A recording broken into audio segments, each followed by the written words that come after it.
আরে এই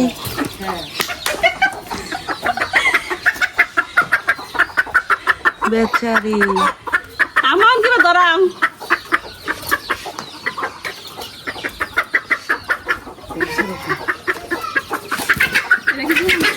high high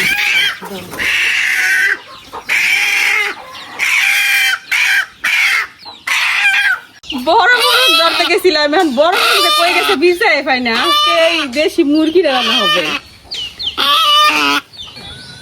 মুরগিটা আওয়াতানি হইলে কি দেশি মুরগির ঝোল একটু খেলেও শান্তি আর পোলট্রি এক প্লেট খাইলেও শান্তি নাই ভালোই বড় আছে মাশাআল্লাহ মুরগিটা এখন কাটতে নিয়াম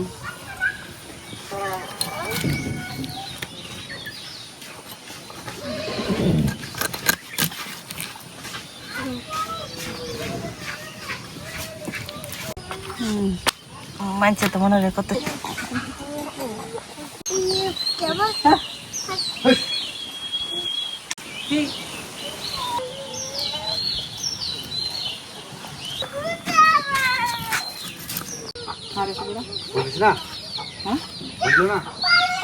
এই যে আমার মুরগি কাটা শেষ এখন এটা ভালো করে পরিষ্কার করে ধুয়ে নিমু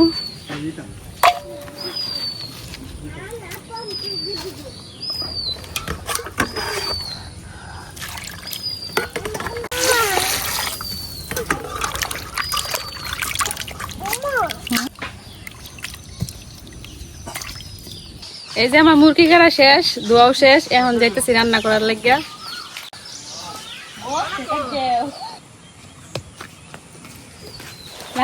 কি করতেছেন এই যে গাছ বাসি গাছ হয়ে বইরা গেছে বহুত বাচ্চা না আর বাচ্চা লাগতো না এই যে মুরগি কেটে আনছি রান্না করেন আল্লাহ যে মাংসর মাংস দেশি মাংস একটু খাইলে শান্তি আছে এই যে ভাবি মুরগি কাটতে লইছে ভাবির বাড়ির থেকে এটা রান্না করাম তো আপনারা পুরো ভিডিওটা দেখতে থাকুন আশা করি অনেক ভালো লাগবে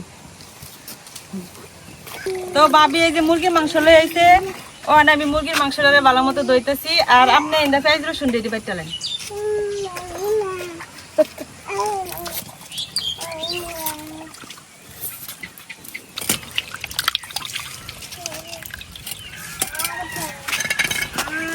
দেশি মুরগির মাংস তো মুরগি ছোট হইলেও কিন্তু যে তেল হয়ে গেছে হলুদ হলুদ দেখা যায় তেল হয়ে গেছে আর এটা খাইতে বেশি মজা লাগবে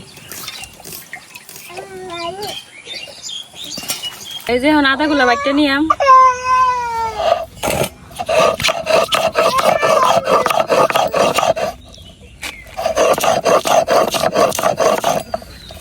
এখন আদার সাথে রসুন গুলো বাইটে নিয়াম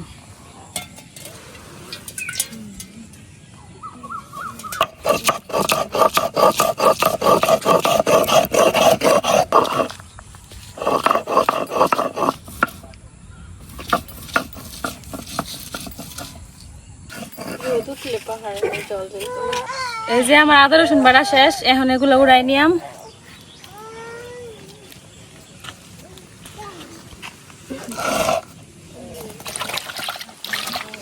এখন পেঁয়াজ গুলো বাইটে নিয়াম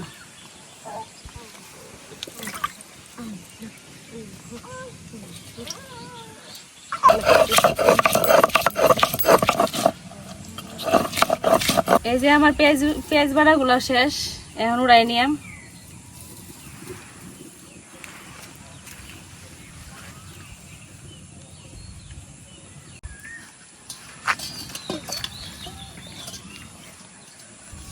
তো বাবির এদিক দিয়ে পেঁয়াজ রসুন বাটা হয়ে গেছে এখন আমি চুলার আগুনটা ধরাই লইছি এখন হলো রান্না শুরু করবাম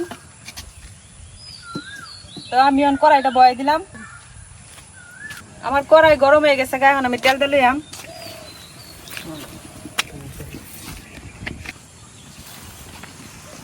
তেল গরম হয়ে গেছে এখন আমি বাইটটা পেঁয়াজ আর রসুন দিয়ে দিলাম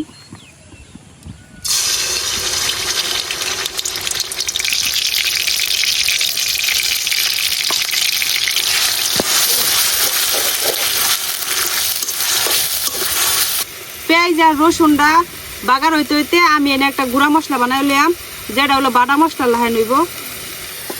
এনে দিয়ে দেমন হলুদ, দিয়ে দেম হলো ভাইজা বাইটা রাখা জিরা গুঁড়া, দিয়ে দেম হলো মরিচ গুঁড়া। দেশি মুরগির একটু জাল বেশি ভালো লাগে, এর লেগে একটু বেশি করে দিয়ে দিলাম। আর দিয়ে দেম হলো ধনিয়ার গুঁড়া, আর এখন দিয়ে দেম স্বাদ মতো লবণ। এখন এই মশলাটার মধ্যে একটু পানি দিয়ে এটা একটা পেস্ট বানাই নিলাম।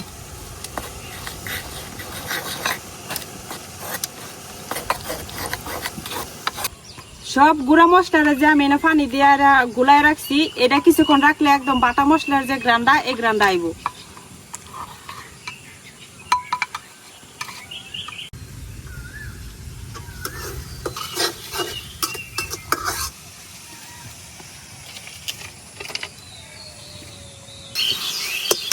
পেঁয়াজ রসুন দিয়ে সাথে এখন কয়েকটা তেজপাতা চিরা দিয়ে দেন।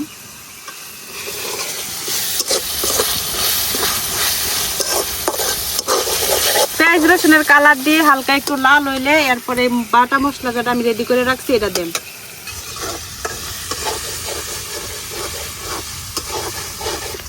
পেঁয়াজ রসুনের কালার কিন্তু চেঞ্জ হয়ে গেছে গা, আর একটা সুন্দর গ্রান বাড়িছে। এখন আমি যে মশলাটা গুলাই রাখছিলাম এই মশলাটা দিয়ে দেন।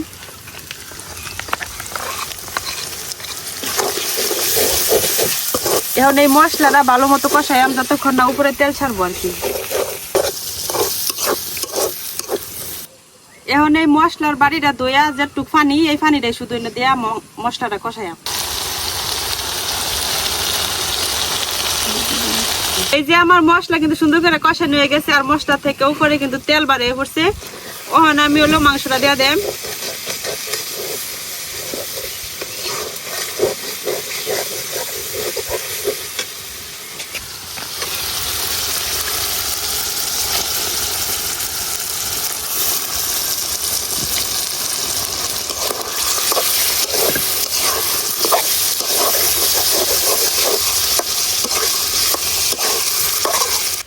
মাংসের সাথে মশলাটা খুব সুন্দর করে মিশানো হয়ে গেছে গা।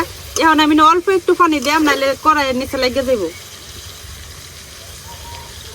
বেশি না, খুব সামান্য পরিমাণ পানি দিয়া এটাকে ভালো মতো কষাইয়াম। এই যে আমি যতটুকু পানি দিছি মাংস থেকে পানি ছাড়বো, এই পানি দিয়ে কিন্তু সুন্দর করে কষানো হয়ে যাব। তো ওখানে আমি মাংসটা ঢাইকা কিছুক্ষণ কষাইয়াম।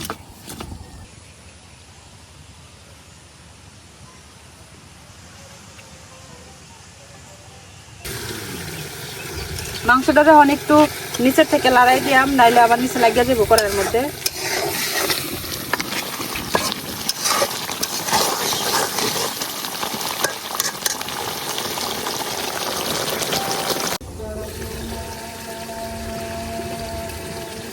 আমার মাংস কিন্তু সুন্দর কষানো হয়ে গেছে, এই যে উপরে কিন্তু তেল বাইসে উঠছে।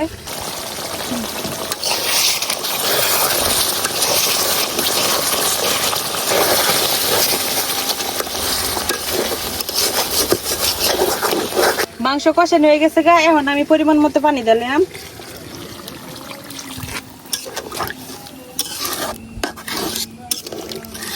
এখন আমি মাংসটারে ঢাইকা কিছুক্ষণ সিদ্ধ করাম। মাংস কিন্তু অর্ধেক সিদ্ধ হয়ে গেছে গা, এখন এই ঝোলটা একটু কমবো আর কি, এই পর্যন্ত সিদ্ধ করাম।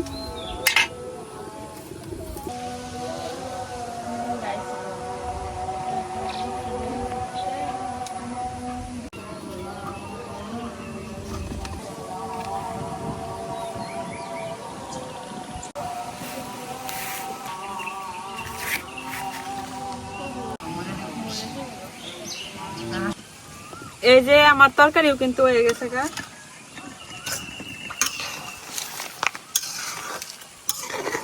এই যে ঝোলটাও অনেকটাই ঘন হয়েছে, এই সময় কিন্তু নামাই নেম। এর চেয়ে আর বেশি ঘন করতাম না, কারণ গরমের দিনে একটু ঝোল খাইতেই ভালো লাগে, আর দেশি মুরগির মাংসের তো একটু ঝোল খাইতে বেশি মজা।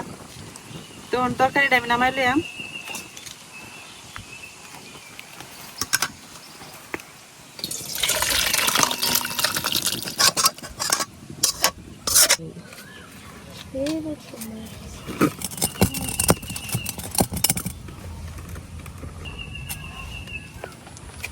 তো এই যে তৈরি হয়ে গেছে আমার দেশি মুরগির ঝোল। আজকে এখন খাওয়া দাওয়া করার ভিডিওটা আপনার করে দিতাম না, কারণ এখন অনেক কাজ আছে।